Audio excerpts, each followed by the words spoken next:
ఇలాంటి వ్యక్తిగత ప్రార్థన అనుభవంలో I want you to pray, I want you to experience this prayer. చాలామంది అనుకుంటారు నేను సోఫాలో కూర్చొని కూడా ప్రేయర్ చేసుకోగలను, చైర్లో కూర్చొని. Yes, you can pray. ప్రార్థన అంటే దేవునితో మాట్లాడటమే కదా. I can even do anywhere. Driving చేస్తూ ప్రార్థన చేసుకోగలను. Yes, you can do that.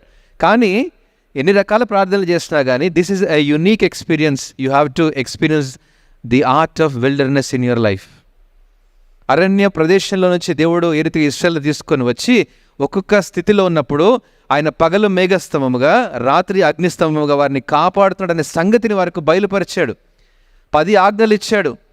మోషేని వారి మధ్యలో ఉంచి, నాయకుడిని వారి మధ్యలో ఉంచి నడిపిస్తూ వచ్చాడు. అరణ్య మార్గంలోని అనుభవాలు కావాలి.